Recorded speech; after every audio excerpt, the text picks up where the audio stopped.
Well, I got drafted during the Vietnam War. Graduated from university, and I immediately got a notice to report for the military draft. For Dr. David Courtwright and many others, 1968 was an unfortunate time to be an available young man in America. David is a scholar of peace and nonviolence, but back then, he was a young soldier in the Army band, watching a war in Vietnam that he wanted no part of. The war horrified me, and the more I learned about it, the more I felt that I could not accept participating in such a war, and that I had to speak out against it. So he started to organize. We were protesting, we were going to petitions, organizing rallies against the war, off-duty and out of uniform and not on the base. Technically, the First Amendment should have protected them. The Army disagreed. And they cracked down on us, and they imposed a number of punitive transfers to get the troublemakers like me out of our base and sent far away. So we, rash young GIs, decided we're not going to take this, and we should sue, because we were trying to be careful to follow the Army regulations and exercise our First Amendment rights responsibly. They filed a lawsuit in federal court asking for a restraining order on the transfers. In the case before us, there are allegations and proof that the Army has acted through transfers and changes in duty assignments to punish the plaintiff and others for the exercise of First Amendment rights. We brought the Army generals in to explain why they were issuing these transfers and got them to admit that they were doing it because they wanted to get rid of the troublemakers like Courtwright and some of these other people. So we won the case at the district level. This was in February of 71 in Eastern District Court in New York. But then they appealed, and we were overturned at the Second Circuit Court of Appeals. And where did it all end up? Well, that was it. We appealed for Supreme Court review, but we were denied. But the story didn't end there. Today, Courtwright versus Rezer is taught in law schools. That reenactment that you're hearing, it was at George Washington University. This is a tough case involving a tension between the undesirability of the civilian courts interfering with the internal operations of the Army and the need for protecting First Amendment rights of military personnel. And lately, the case has taken on new life. The other day, I got a call from a small group of Air Force service persons. They had just been classified as conscientious objectors. But they're concerned about U.S. policy in supporting Israel in Gaza, and they invited me to come down and talk to them and counsel them on what can be done as members of the military. Now, they've recently, as I say, left the military, but they want to work as recent veterans and to work with their colleagues who are still inside the service to voice their concerns about U.S. policy. I think that's very exciting. And now National Guard members are here in Southern California, and President Donald Trump has said that Marines could also be called in. Across the country, as the National Guard deploys to U.S. cities and the Navy strikes small boats in the Caribbean, there are reports of service members who say that they've had enough of what they consider unlawful or unethical orders. All of my soldiers do not want to be activated and are scared, and their families are in hiding. The Secretary of Defense is announcing a top military commander who is in charge of the U.S. Southern Command is retiring now unexpectedly. It's coming, of course, as the president is stepping up that military campaign in the Caribbean, not just on the boat strikes you're seeing here, but with those authorization of the CIA operation inside Venezuela. I mean, this admiral from the Southern Command is significant, and others have spoken out. And I know there's a number of people now who are organizing in Chicago and LA and the other cities to work with the soldiers, the National Guard members, to remind them that under military law, theoretically, technically speaking, you have a right to disobey, actually an obligation to disobey an illegal order. And I think there's a lesson here for protesters in the cities, and I think it's being followed generally. The National Guard members who show up are not our enemy. They're being ordered to do this. Probably a good number of them don't like it and oppose it. And the last thing we want to do is curse at them or throw things at them. We want to talk to them and help them understand why they should rethink what they're doing. What their options are, too. Yeah, what their options are. They may not exactly. know. Yeah, exactly. Yeah.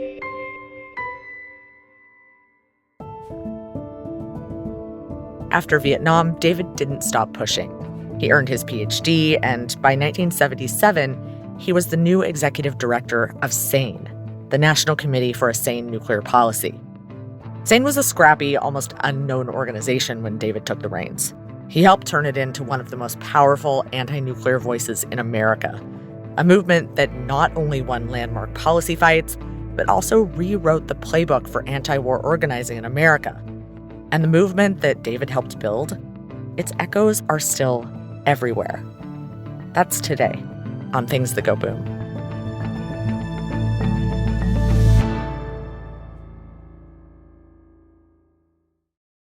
Hi, I'm Susan Glasser. I'm Jane Mayer. And I'm Evan Osnos, and we host the Washington Roundtable from the New Yorker's Political Scene podcast. For me, this is the water cooler. This is a wonderful chance to sit down with two of the smartest colleagues in the country and, just kind of compare notes. No, that's so true, because first of all, we are actually friends in real life, but I can't wait till Fridays to hear what you guys think. Everybody sees the headlines, but you guys fill in the gaps. I also think, though, occasionally we get somebody to come on, and I'm always smarter for it. If you get a great historian who can tell you about a presidential election 50, 60 years ago, often it can help you understand about what's happening today. So if you're looking for weekly insights into what's going on inside the Beltway, please join us every Friday on the Washington Roundtable, part of the New Yorker's Political Scene podcast.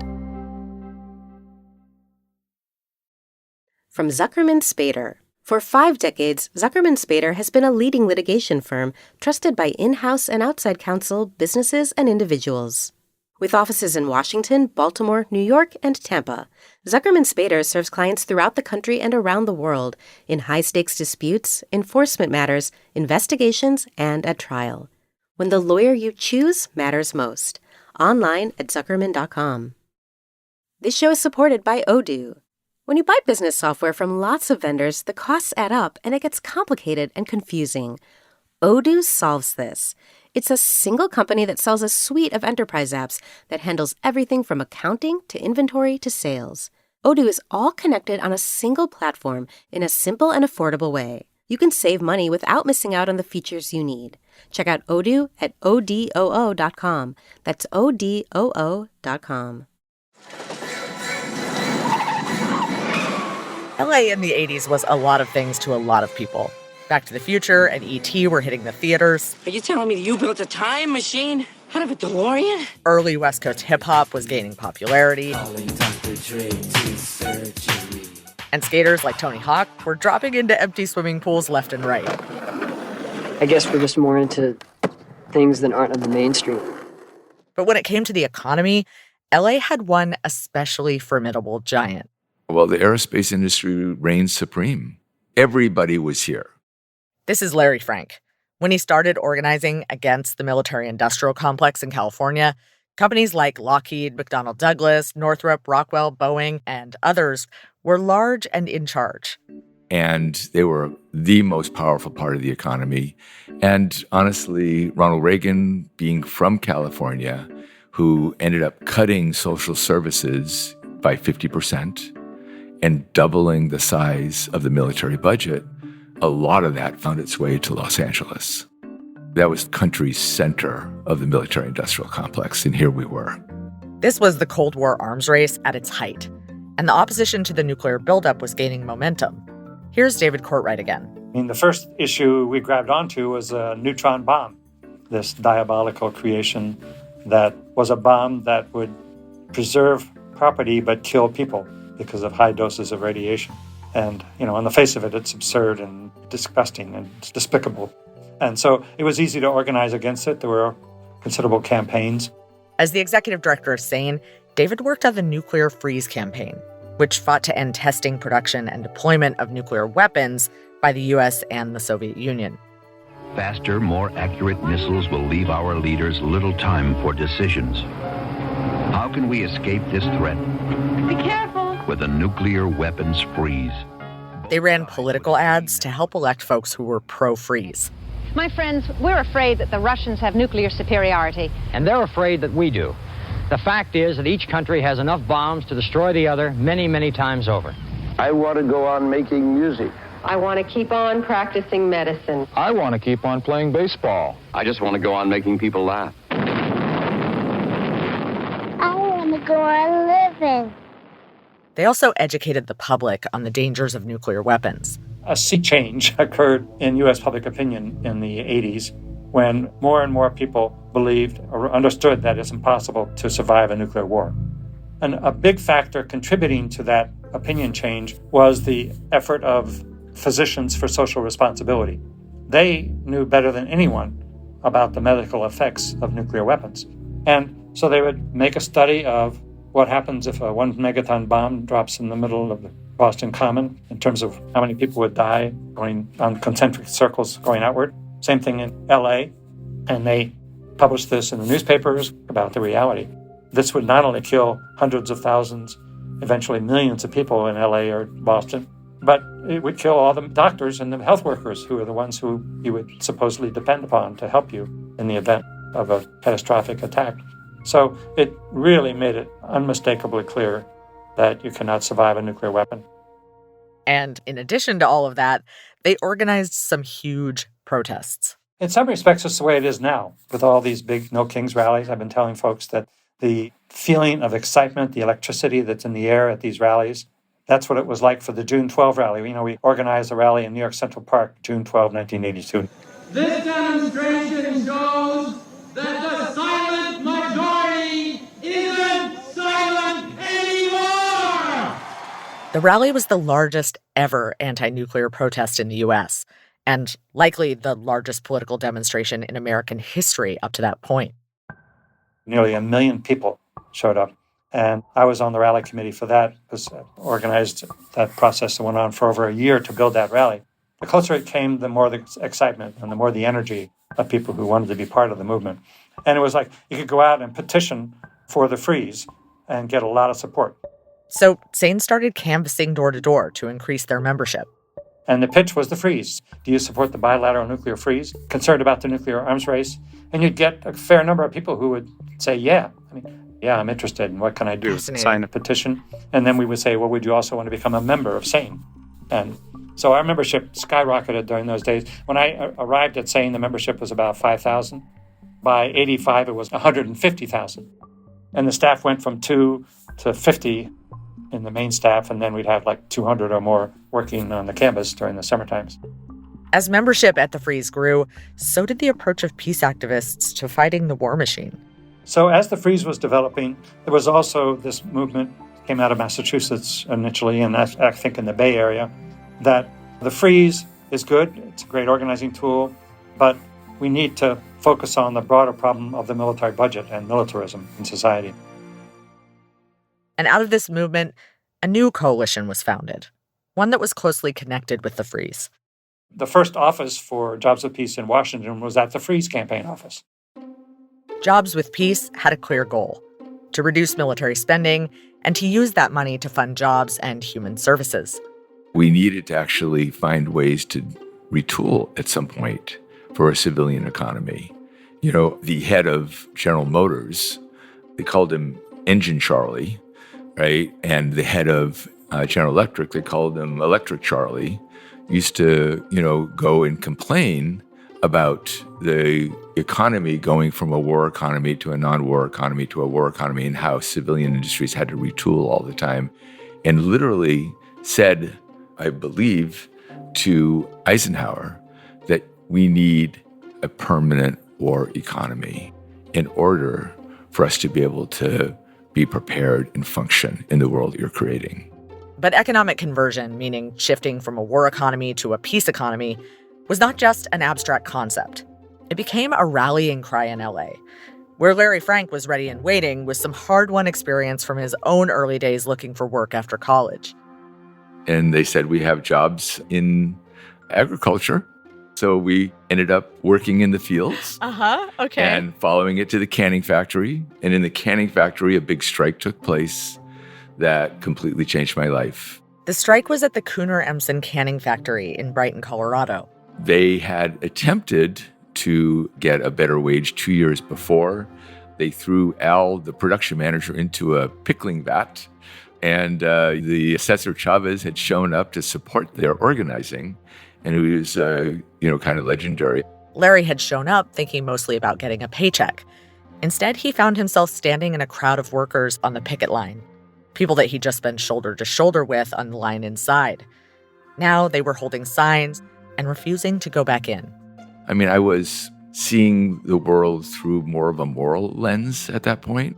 I had been a religious studies major, but it kind of changed when I understood how things started to work. And actually, one of the picketers was killed in that strike. So it was something that was kind of life-changing for me. One day, Larry and some of the other workers involved in the strike headed to the United Farm Workers office in Denver, looking for help. And the office was a wreck, as if somebody had moved out rapidly.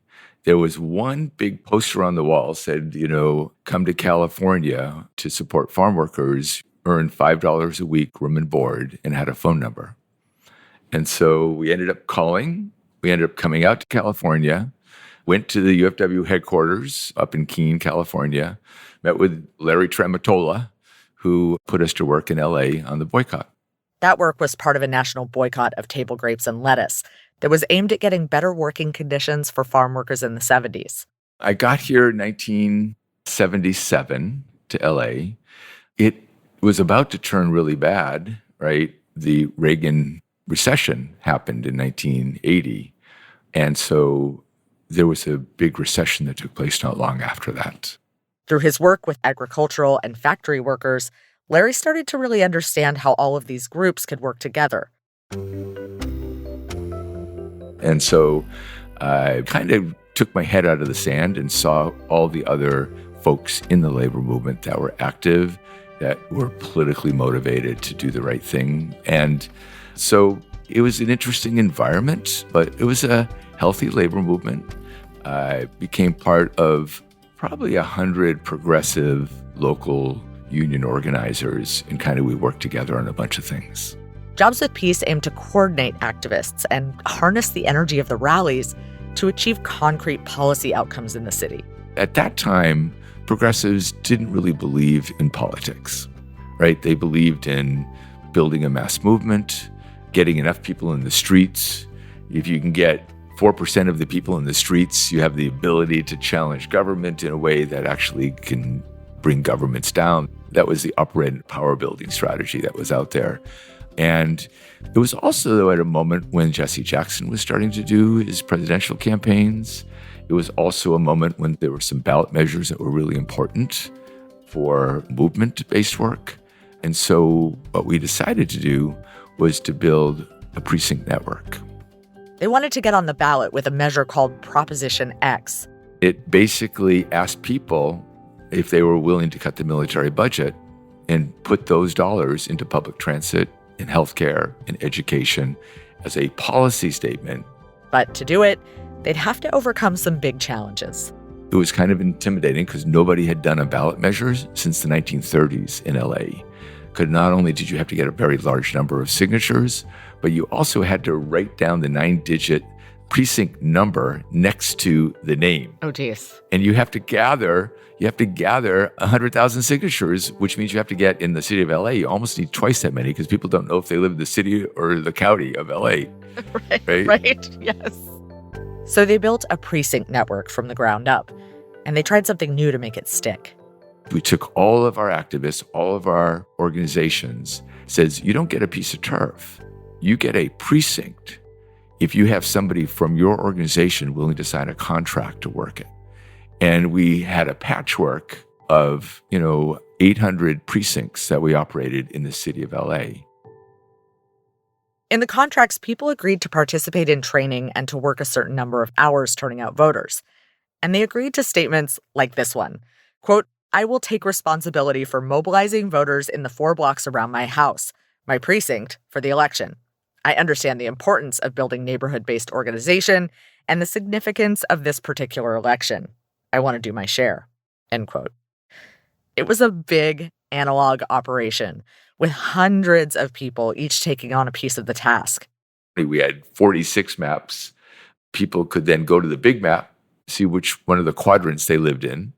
They go to the quadrant, they could actually find their precinct, and then we bought the entire set of lists for the city or the county, depending on the campaign, of occasional voters and new voters with information about which elections they voted in, which also had, their party affiliation. It was a grind, but it worked. So we did this massive signature gathering campaign. We ended up doing one other innovation here in LA. The peace movement so often fringes white, fringes middle class, right? And so we really tried to figure out how to address that in order to kind of build the coalition we think we needed to build, again, so it wouldn't fringe white as soon as we kind of put this together, right? So we asked the question, okay, what do we need as a city? We need more jobs. We need more services, because they were being cut left and right by Reagan. But the big insight came, we went down to meet with Mark Ridley Thomas, who is the executive director of the Southern Christian Leadership Conference West, and Reverend James Lawson, who was the president, who was a giant of the civil rights movement. The Jobs with Peace people pushed these Black leaders to endorse. They said, of course we'll endorse. But the Jobs with Peace leaders wanted more. They wanted help with resources and signature gathering. So they continued to push. You know, that bomb is an equal opportunity destroyer. You have to be committed to this. But coalition building wasn't going to work as a one-way street. And the civil rights leaders had some critical issues that they were working on too. Ultimately, one of them said, well, you can take your white middle-class nightmare and sleep with it, because we have an economic holocaust going on right outside our door here in South LA, and where the hell are you? It was a hard check and the beginning of a real partnership. Jobs with Peace had to show up not just on nuclear issues, but also on bread and butter fights in Black and brown communities. Over time, that challenge turned into a relationship that grew to include leaders from a wide variety of movements. It was a big tent, but for the most part, they all shared a common vision. We really knew each other. We really trusted each other.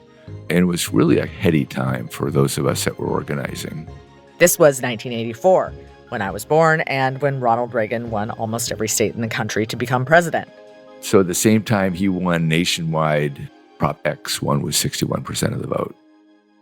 Peace activists, unions, civil rights groups, and other progressive movements were working in tandem. They used the precinct maps and the voter lists and held each other accountable for turning out people in their neighborhoods one by one. The movement marked a real leftward shift in the political alignment of Los Angeles and in California more broadly. We won big in 84. We did a big Child Care Not Warfare campaign in 85. 86, we tried to do the same thing. We did a policy statement, but we attached to it this time something different. We did a strategy to divest the city's pension funds from the military-industrial complex here in Los Angeles. It was a concrete way to move some money away from the defense contractors and into industries that would provide more jobs and critical services to the working people of LA. This was Prop V.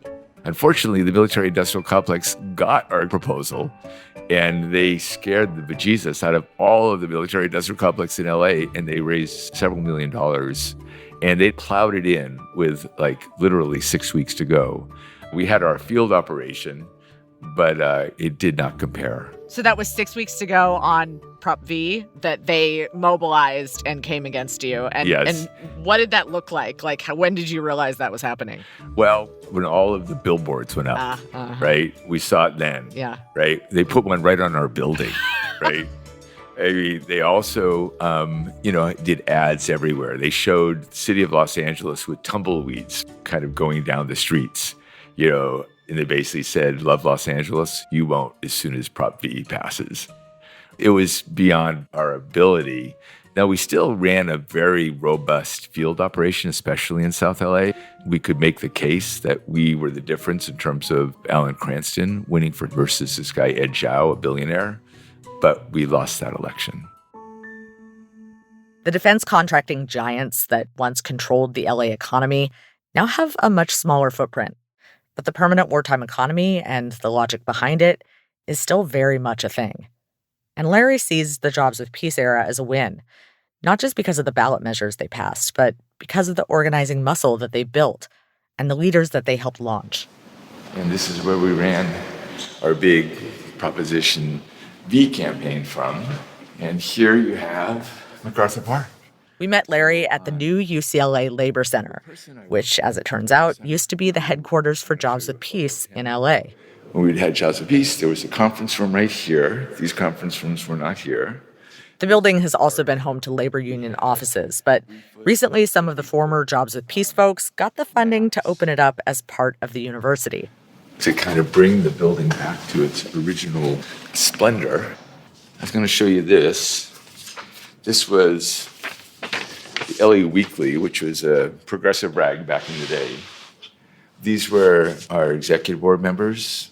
A lot of the people on that magazine cover are still in the spotlight today, including current LA Mayor Karen Bass, former LA Mayor Antonio Villarosa, and Anthony Thigpen, who served as the executive director of Jobs with Peace and is still a major political organizer in California. But I wanted to know if Larry thought that planning for a more just economy was still a live issue today, in 2025. It's unbelievably relevant. So, for example, we've been working recently in the Port of Los Angeles around their automation plants. And it's a very dramatic reduction in the workforce. Tariffs have already cut the work down at the ports of LA by 50%, right? It's just astounding what's happening in terms of trade and the jobs in the logistics industry. One that's coming is AI. What are the strategies? The AI work that's replacement focused for working people is going to create probably a catastrophe of absolutely you cannot even think of what will happen if and when unemployment goes up into the 30, 40 percentile, which is what people are predicting. And they're predicting it with jubilance. AI isn't just coming for shipping jobs at the port. It's changing the face of warfare and putting a lot of what Larry worked toward at risk. That's after the break.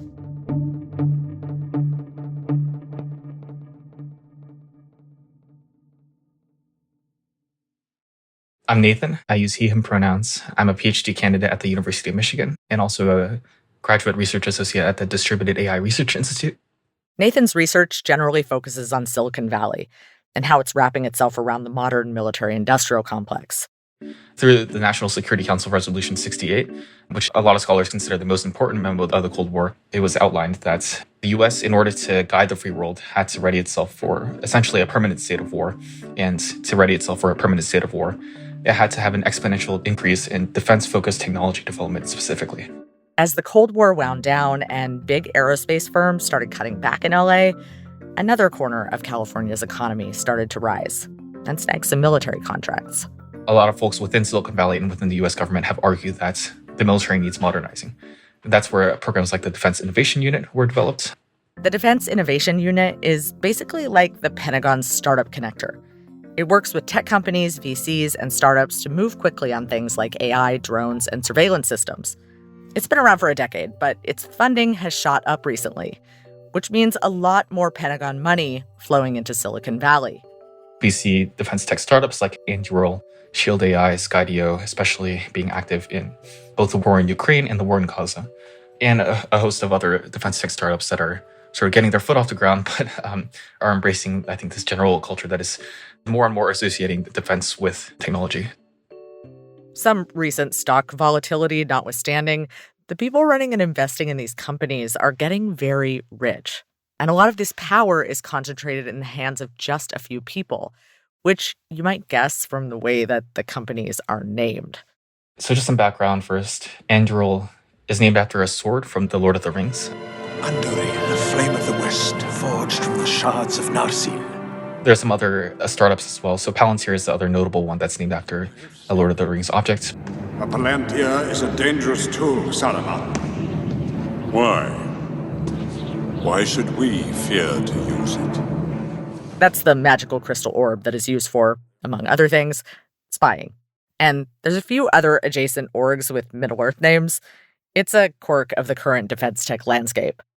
But it's also not just branding. All these startups are associated with the same group of people. Palmer Luckey, who's the CEO of Anduril, and Peter Thiel, who's Palmer Luckey's sort of benefactor or funder, and a host of other investors collectively known as the PayPal Mafia.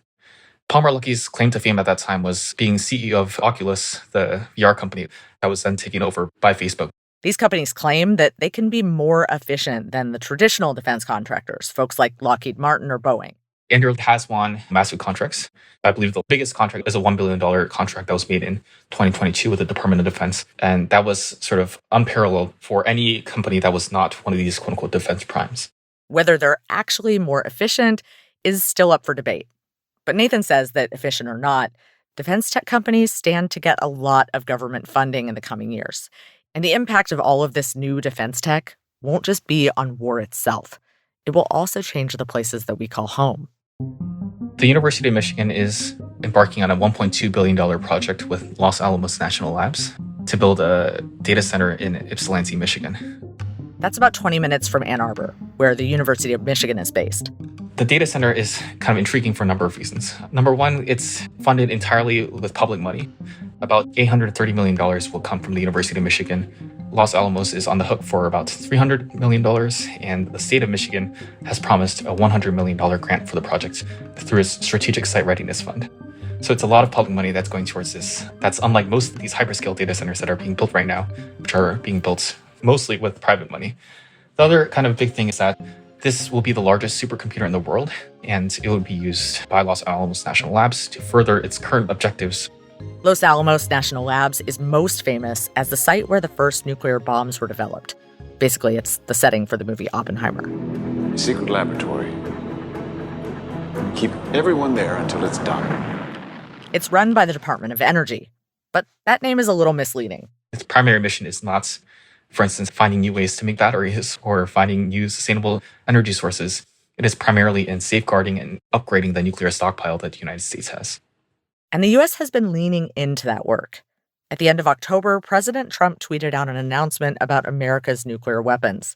I have instructed, he says, the Department of War to start testing our nuclear weapons on an equal basis, and that process will begin immediately. So there you go. The President of the United States saying that he's instructed his administration to begin testing nuclear weapons.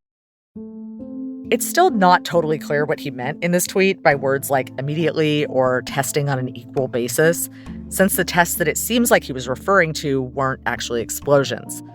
And a few days later, the U.S. Energy Secretary, Chris Wright, said that no nuclear explosions are currently planned. But the news is still unsettling, especially since nuclear testing appears in Project 2025. The U.S. hasn't tested a nuke since 1992. But the focus on keeping up with our adversaries is eerily familiar. The Trump administration gave a directive to invest in infrastructure such that it can produce 80 plutonium pits per year. So pits are the nuclear fuel inside of these warheads that makes nuclear bombs nuclear. It's the thing that goes boom, right? Right. And so the University of Michigan has been saying things like, this facility will not manufacture nuclear weapons, which is, of course, technically true because it's a data center, not a nuclear plant. But we feel that Los Alamos National Labs spends 50 times as much money on nuclear weapons production as it does on science research. And so we cannot expect this facility to be doing science research. We know that they're already hiring for nuclear weapons specialists to be hired in Ypsilanti, Michigan. And we expect that this facility will primarily be used for the nuclear security projects of building new atomic bombs. Does that seem to have influenced how much people are upset about the data center? The fact that Los Alamos is involved in the nuclear weapons? Absolutely. So this data center in particular is, in some senses, a very surprising project because there's so many reasons to hate it. It's going to consume 110 megawatts of power, which is about 4 times the amount of power that the rest of Ypsilanti uses combined, and draw massive resources from the Huron River. The university has since said that they'll relocate the data center to another area, but wherever it ends up, it would still require a huge amount of water and electricity, likely driving up utility prices for residents. And then the association with Los Alamos National Labs has been one of the biggest points of frustration that many activists have, and that's why there's this huge community movement against it right now. It's a very modern example of anti-nuke activists finding natural common cause with other movements, like environmentalists, and they're hoping also labor. Although the data center promises to create just 200 jobs, and that is almost nothing compared to the scale of investment that is happening, so that's spending roughly $5 million per job, there has not been a large public outcry about the labor impacts of this data center. And so that's one thing that we're really trying to convince policymakers of, that this is not a good economic development program, that this is not going to create good union jobs or anything like that. That might be tricky. We've seen in other parts of the country that construction unions in particular are quite enthusiastic about these data centers because at least in the short term, this does mean a lot of jobs will be created, again, for those short-term contracts. But there is at least one group of workers that's pretty open to fighting the data center: the people on campus, including grad student instructors like Nathan. I think so often lecturers and faculty assign them like 10 times as much work because they assume that we can just run it through ChatGPT, all things that workers themselves are not comfortable with and that we feel degrades quality of learning, I think. And so our hope is that by developing a collective political analysis around AI with regards to the data center and the kind of AI that will be used there, we'll be able to also respond, have the interpersonal relationships, have the coalitions, have the organizational alliances in order to respond to AI in the workplace. And the activists in Michigan have already won some real concessions. Most importantly, they've got the university to push back the timeline of the data center's construction by 1 full year. The university was supposed to begin construction on the data center in January 2026, but now the data center is set to be built starting in 2027. It's set to be a big fight. If you told me before I came to grad school that I will be fighting a project that uses $1.2 billion in public funding to build a data center that nobody wants, that is going to hire almost nobody, that is going to be used to build nuclear bombs, I would not really understand what interests would be at play to actually get that data center built. And even now, I believe that those interests are sort of fragile alliances that can be broken once there's enough community power. And this coalition of activists is going after the budgets and working in their local systems, not unlike Jobs with Peace back in 1980s LA. So in particular, the data center has received $100 million of funding from the Michigan Strategic Fund, which is a fund of the Michigan Economic Development Corporation. And we feel that that grant in particular can be retracted and shut down. We have a whole year until construction is set to begin. And that year is for us to sort of bring the labor community together to show that the $1.2 billion that the university, that the state, that Los Alamos is spending on the data center, it should be spending on creating actually, good paying jobs in true economic development programs.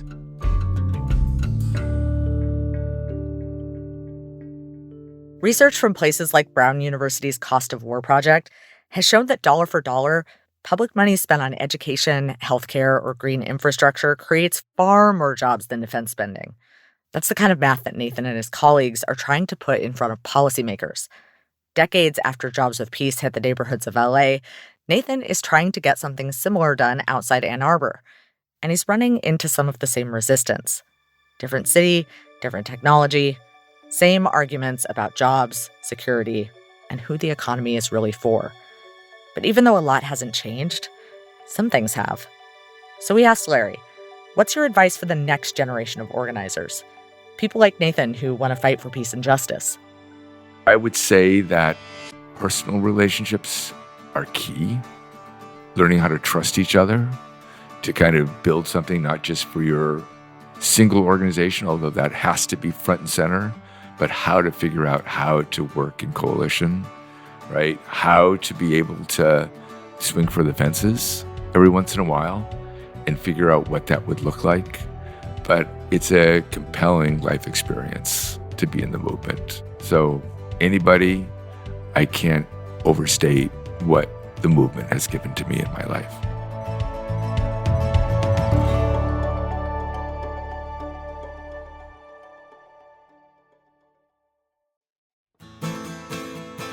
Things That Go Boom is distributed by Inkstick Media and PRX. This episode was produced by Nikki Galteland and me and edited by Katie Toth. The music for our show is written by Darian Schulman, and Robin Wise makes our show sound its very best. Thank you, as always, to the supporters and the foundations that make our work possible. The Carnegie Corporation of New York, the Coulomb Foundation, and Plowshares Fund, as well as Inkstick supporters, including the Riva and David Logan Foundation, Craig Newmark Philanthropies, Prospect Hill Foundation, and the Jubitz Family Foundation. This is our last episode of the season, but we'll be back in 2026 with more Things That Go Boom. And in the meantime, you can keep up with us on social at Inkstick Media and at Go Boom Pod. Happy New Year.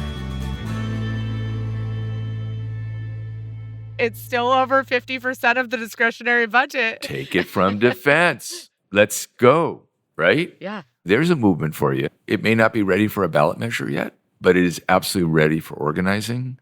But as more and more people use their jobs, it's going to be ready for a ballot measure. Yeah, I think you're right. Yeah. And it's coming. It's coming. It's coming, folks.